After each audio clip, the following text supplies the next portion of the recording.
ఇగో ఇదొకటి, ఇది కూడా తెలుగు స్క్రైబే. రేవంత్ సొంత శాఖలో 100 కోట్ల స్కామ్ అట. కాంగ్రెస్ ఎంపీ ఎమ్మెల్యే బ్రదర్స్ అండతో కేజీబీవీ స్కూల్స్ బెడ్స్ టెండర్లో భారీ స్కామ్. 252 కేజీబీబీ స్కూళ్లకు 45,350 బంక్ బెడ్స్ కావాలని టెండర్లు పిలిచిన రాష్ట్ర విద్యాశాఖ మంత్రి ఎవరు? రేవంత్ రెడ్డి గారే.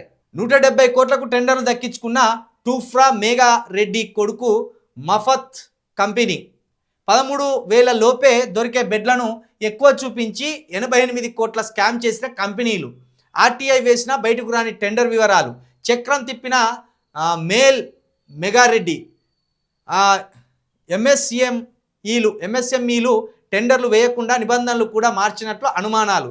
కోర్టు మెట్లు ఎక్కిన ఎంఎస్ఎంఈ అసోసియేషన్ వివరాలు కోర్టుకి ఇచ్చిన కంపెనీలు. 12,100కే బెడ్లు కొనుగోలు చేశామంటూ ఒప్పుకున్న సంస్థలు. స్కామ్ బట్టబయలు. విద్యాశాఖ సప్లిమెంటరీ టెండర్లోనూ నిబంధనలు పక్కన పెట్టి అడ్డగోలుగా స్కాములు. రేవంత్ రెడ్డి సొంత శాఖపై కొరవడిన నిఘా. అవినీతితో రెచ్చిపోతున్న కాంగ్రెస్ నేతలు. ఒక్క బెడ్కు వచ్చే మొత్తం బెడ్లకైంది ఎంత అట? 12,100 అట. కానీ 45,350 బెడ్లు కావాలని ఒక టెండర్ పిలిచింది. ఈ టెండర్కు 170 కోట్లకు టెండర్ దక్కించుకున్న టూఫ్రా మెగా రెడ్డి కొడుకు మఫత్ కంపెనీ అట. ఈ మెగా కృష్ణారెడ్డి కొడుకు కంపెనీ మఫత్ ఒకటి, అలాగే టూఫ్రా అనేది ఒక కంపెనీ.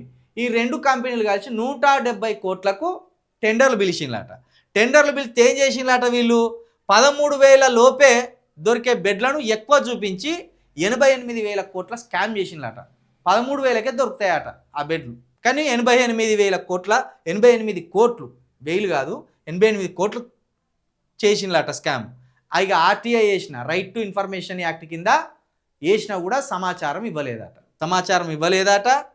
ఈ చక్రం తిప్పిండట మెగా కృష్ణారెడ్డి. చక్రం తిప్పి ఆ టెండర్కి సంబంధించిన వివరాలను బయటికి రాకుండా దాచిపెట్టిండట. ఇక కోర్టు మెట్లెక్కిందట ఈ అసోసియేషన్ వాళ్ళు. అసలు ఎంత ఖర్చు అయింది, ఎన్ని లక్షలు, ఎన్ని కోట్లు ఖర్చు అయింది, దాని వివరాలు ఇవ్వండి అని కోర్టు మెట్లెక్కిందట.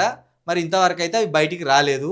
ఇప్పటి వరకు అయితే 12,100 బెడ్లు మాత్రమే కొన్నామని చెప్తున్నారు. ఇట్లా మరి రేవంత్ రెడ్డి గారు విద్యాశాఖ మంత్రిగా ఉండి ఆ విద్యాశాఖలో ఏం జరుగుతుంది, ఆ విద్యాశాఖలో ఎలాంటి అక్రమాలు జరుగుతున్నాయి, ఎవడు అవినీతి చేస్తాడు, ఎన్ని కోట్ల అవినీతి చేస్తాడు అనేది కూడా పట్టి పర్వం లేకుండా రేవంత్ రెడ్డి గారు ఢిల్లీ టు గల్లీ, గల్లీ టు ఢిల్లీ తిరుగుతాడు. అన్నీ స్కాములే ఉన్నాయి, మొత్తం స్కాములు. 2 సంవత్సరాలనే గిన్ని స్కాములు బయటపడతాను, గింత అవినీతి గిన్ని స్కాములు బయటపడతాను.